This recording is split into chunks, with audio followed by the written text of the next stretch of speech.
I just did a clear resin on this because I did these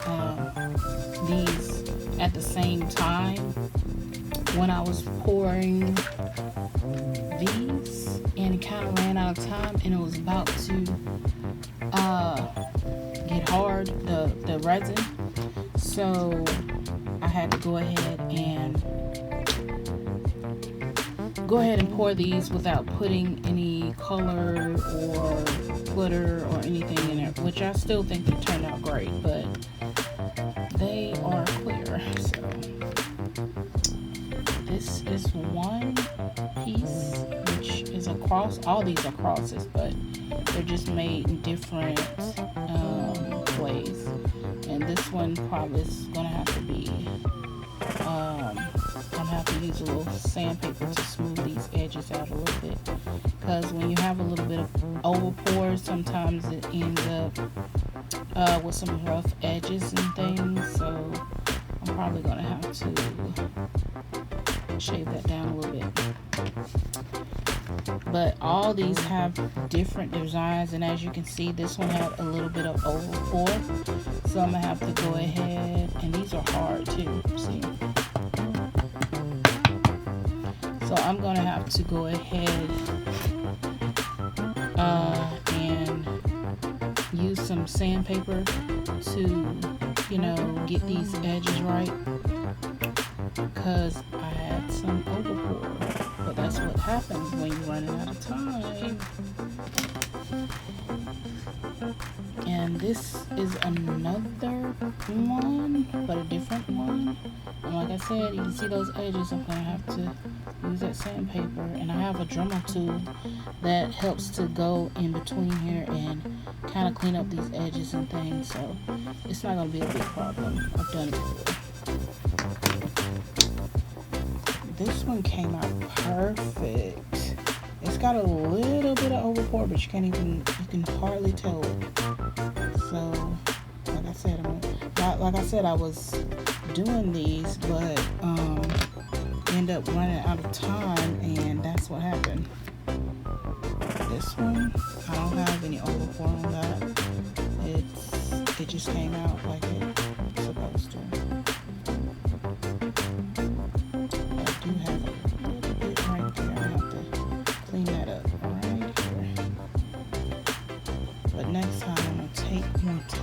So I won't have to go back and fix what I overpoured. And I think these would make either a good keychain or a pendant necklace. I don't know. I don't like something that big, but some people might. But as a keychain, it would be beautiful. I think I would like that as a keychain. What do you think? That one. Overpour again. Gotta go in and clean that up. I'll probably do a video on that where I'll show you how I go in and clean those up and make them look pristine, taking off this piece right here. But of course, if you take your time, you won't have overpour. Now this one did not have any overpour at all. It just came out perfect. I like the detail in that. That's nice. I think I'm gonna go back and do some ones with color and see how that looks. This is another one.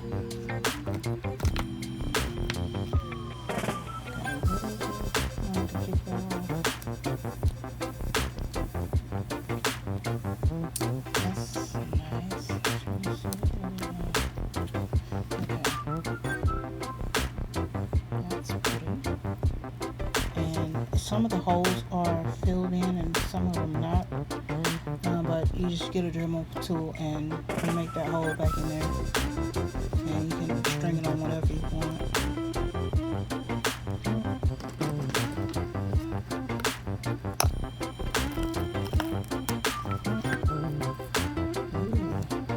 Now this one is cool, but it's a little thin. fill that in because it's a little thin on the stem part of it. But I still like that. I like the heart in the middle and all the little details. So pretty.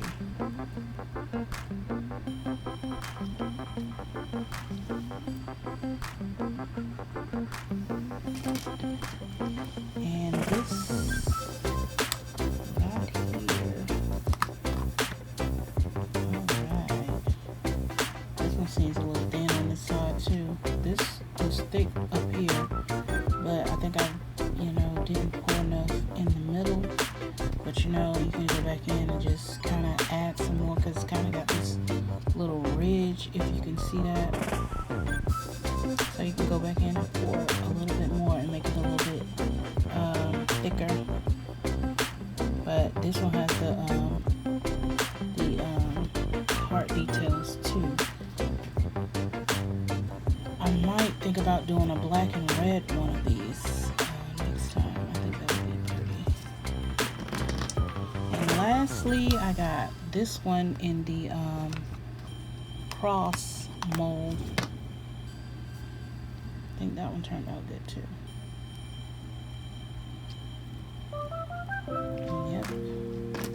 But this mold, I think you can find it on eBay, but they might have some on Amazon as well. But I think this is a good mold. This is really good, and it's that shiny mold, so you don't have to worry about your projects being dull, because it's a clear light finish, and anytime you got that shiny finish on the inside, you're going to end up with clear projects, and you don't have to worry about like that little film on the top of it.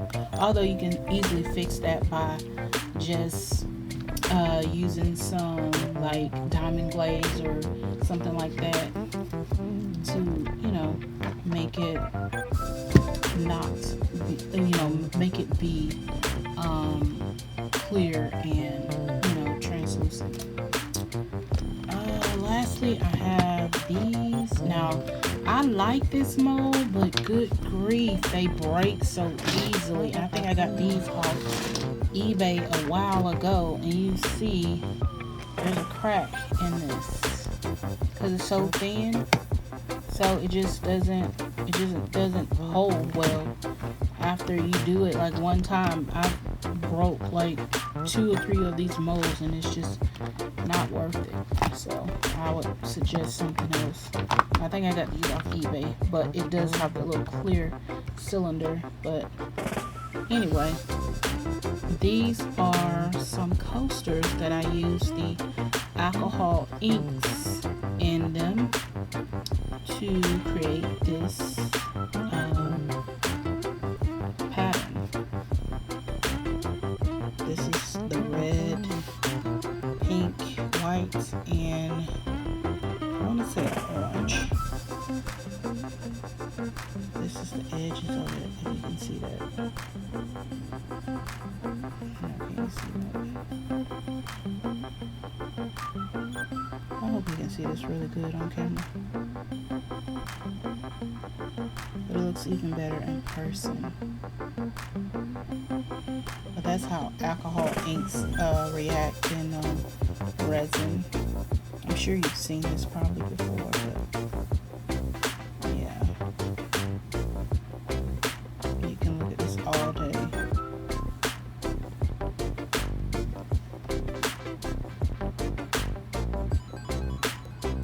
I'm just trying to show you all the angles of this. And okay, this is the other one.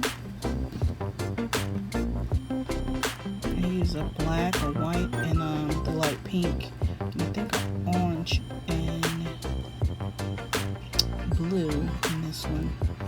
And it all depends on how you pour and how much you use.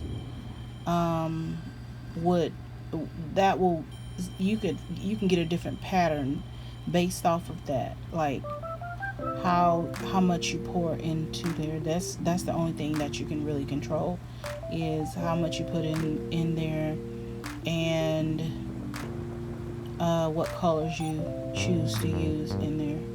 That's the only thing you can really control. But as far as how the alcohol ink, disperse in the mold, I have no control of that part. But it's always going to turn out with some kind of neat pattern. And I think the white is always going to be heavier than all the other inks, so it's always going to float to the bottom, because it's what helps to push the inks down.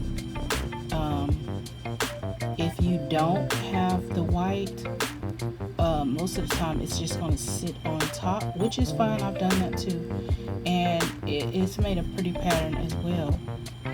So it just depends on what you like. You just have to experiment with it and see what is it that you like and what you don't like.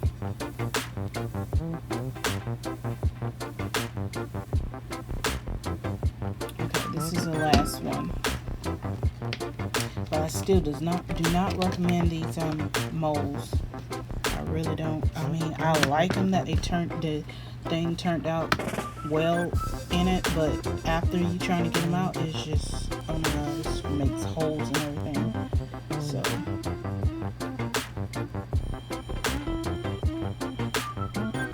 but they do have some good ones on Amazon. If I can find a link, I'll put it in the description so you can see if you like that mold.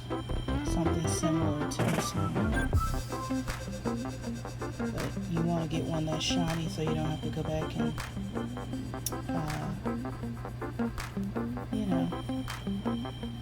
add the diamond blade or something on it.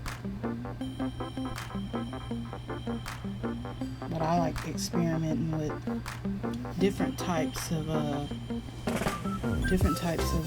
mediums in my work anyway. And this is just one of them.